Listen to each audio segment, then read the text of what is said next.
afternoon.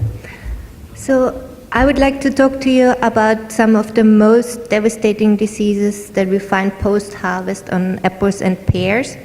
And amongst them are bullseye rot, which you see in the left top corner, and core rot in the bottom left corner, and then we also get grey mold on the pears in the top right corner.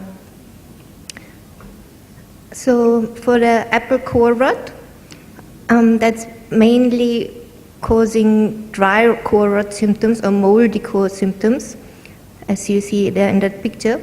And it's Alternaria species that are mainly responsible for this kind of symptoms. So in the bottom left corner, the dry core rot symptoms, they're corky kind of lesions, and moldy core would be fluffy mycelia growing inside the cavity of the apples. And then there's also the wet core rot symptoms. That's predominantly caused by Penicillium species, which would then further advance into the whole fruit being rotten. And while the dry core rot and the moldy core rot, you might not necessarily see the symptoms unless you cut the apple open. So if you look under the microscope, you will see that the dry core rot, the Alternaria species, they look a bit like fragmentation grenades. So that's quite easily to distinguish them from other species of fungi. And yeah, so they have this fluffy mycelial growth if you grow it in a petri dish, which we will show you some of these petri dishes with the fungal growth later in the next session. And then the blue mold has these very characteristic conidiophore structures, as you see on the bottom left side. And it loves cold temperatures and is also a wound pathogen. So how do we manage the core rot? It's very important that you remove any fruit mummies, like with most pathogens, as we heard already. You don't want to have this huge inoculum source in the orchard. That's where your infections come from initially. And also the fruit should be carefully handled to prevent injury, so you don't get these wound infections. Also during harvesting and packing. And you should perform packhouse sanitation and rapidly cool the fruit to slow down any infections that have already occurred. And yeah, so there's the fungicides that are used, the Captan, for example. Then for the grey mold on the pears, depending on when your infection occurs, you get different kind of symptoms. So if the infection has occurred during the flowering stage, you would see in A, the picture with the calyx end rot. So that's when the pathogen was sitting there latent in the developing fruit, and then only after harvest you will get the growth of the fungus in the fruit, and then you get the symptoms. Then in B, you see the stem end rot. So in that case, the infection would have occurred in the stem of the fruit, possibly during harvest time, when the fungus can infect the tissue that's already starting to die, so it's senescent tissue, and then it spreads through the fruit from the stem. And then you also get the puncture wound decay in C. So that's also from harvest time onwards, or also through insect wounds or any other puncture wounds from stems of other fruit that puncture your fruit, for example. So you're creating wounds, and then the fungus can enter the fruit through that wound and then cause an infection. So there's the example of the Botrytis cinerea, how it grows in the petri dish. It makes this gray, fluffy mycelia, and it colonizes all dead plant material.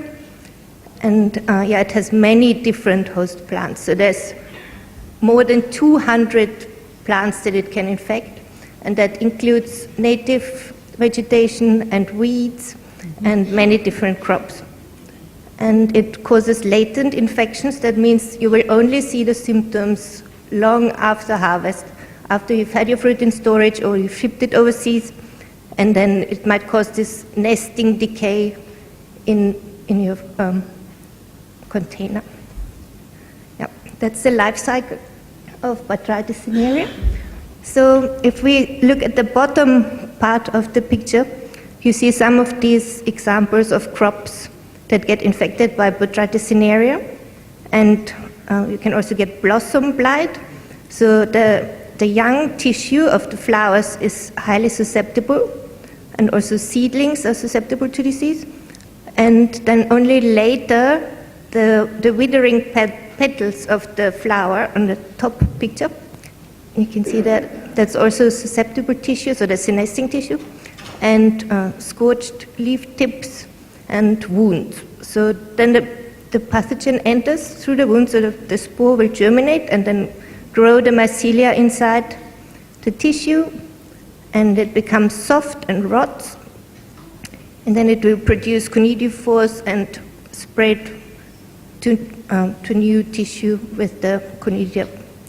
And it also has an overwintering stage, so these are sclerotia that can last for years and on this senescing tissue and then infect again from the ground, producing fresh mycelia and conidiospores.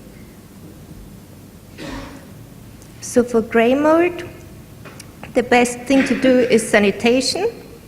So again, to reduce that inoculum, the primary inoculum, and handle the fruit carefully to cause as few injuries as possible, and to cool the fruit promptly after harvest. So there are registered pre-harvest sprays and also possible post-harvest sprays that you can, post-harvest drench or dip you can apply. And one of our students in Dr. Cheryl Lennox's group, Ben Nikluter, he had a study where he tested some of the different fungicides, and he